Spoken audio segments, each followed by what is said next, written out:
Thank you, Chairwoman.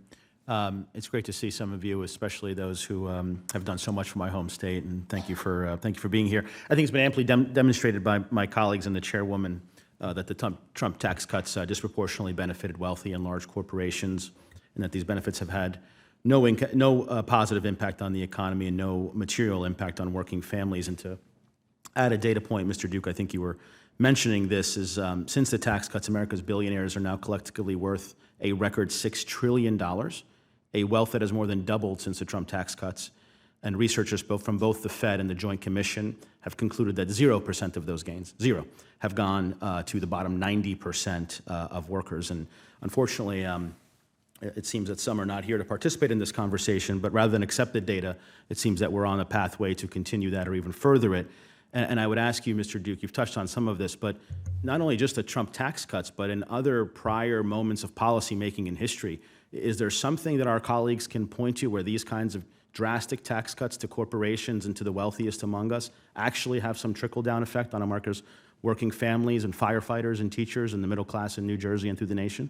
I think all they can point to is that, oh, we need more tax cuts because this first round didn't work, so we just need more of the same, is kind of the argument that we've been hearing for the last few decades. There's no evidence that it has had any appreciable contribution to American, to the outsized GDP growth that the U.S. has had compared to its competitors. And while I appreciate that some who are not here may disagree, I think policy positions are an explanation of priorities, and either you are prioritizing the consolidation of opportunity or you are looking to expand this country's economic wealth and growth from the middle class out. Ms. Schuler, you've been involved in so many things that we've been able to do in terms of the progressive agenda in New Jersey over the last 8 years. With this chairwoman's leadership in the Biden administration, the ARP was able to expand the child tax credit and the earned income tax credit.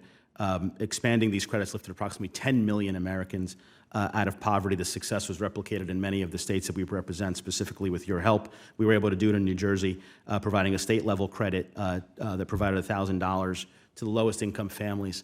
Again, thinking about the priorities of whether we're prioritizing those who are already doubled their wealth in the last 7 years or the working class, in terms of just the workers you represent, labor or otherwise, what kind of an impact would expanding the CTC and the EITC mean?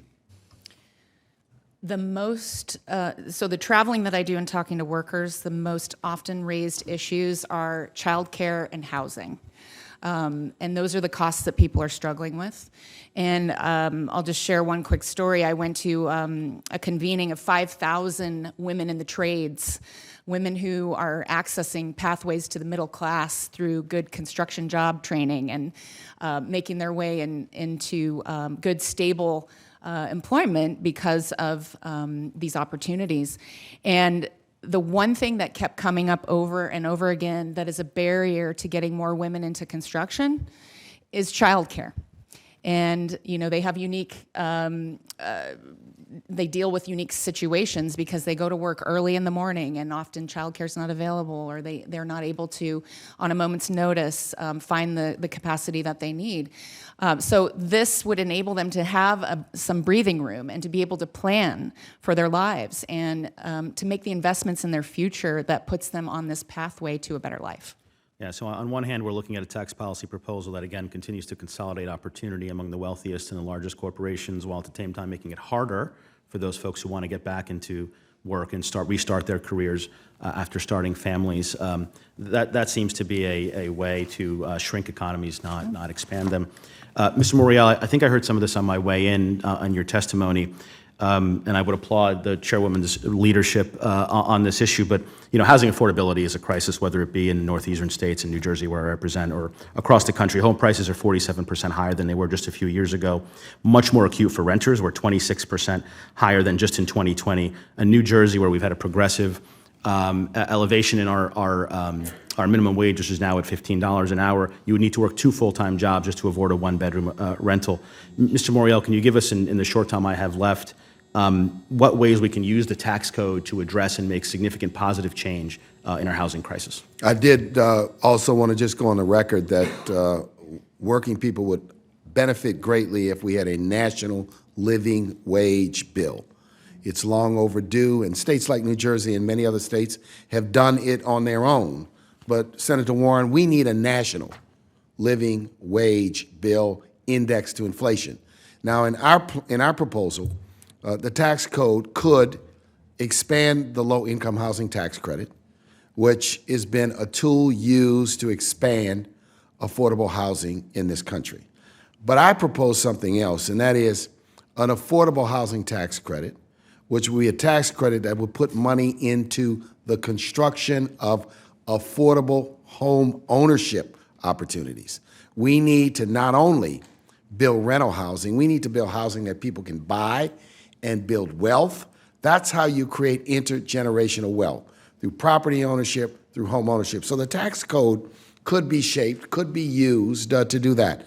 The New Markets Tax Credit Program is another that has been used to construct mixed-use, affordable housing in this country. There are a number of things that indeed can be done. None of them address what we really need, which is a housing supply initiative to really build the number of units. We've gotten so far behind in the last 25 years, and that's why the challenge is so acute. But there's a lot that could be done in an upcoming tax bill if we centralize the needs of working families.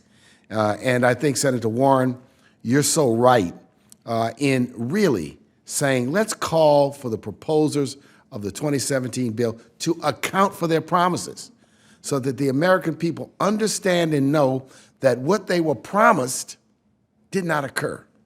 And in doing that, stop this or shape a better approach. Madam Chairman, I just have 20 seconds to just make a statement to piggyback off of what Mark said. I just make one statement about the SALT deduction. You mentioned about black and brown home Yeah. ownership. And what goes undersaid about the SALT deduction, which is essential, in my opinion, to encouraging home ownership and wealth building in black and brown home ownership in communities, because they pay an inflated share of the property tax comparable to white homeowners. So as this committee considered these important issues, I would hope that the SALT tax cap goes away. I concur. Thank you, sir. And I would just, I think, end where you ended, Mark, and applaud our chairwoman's leadership on making sure that our tax policy is reflective of what's in the best interest of working families. Thank you. So thank you, Senator Helmy. And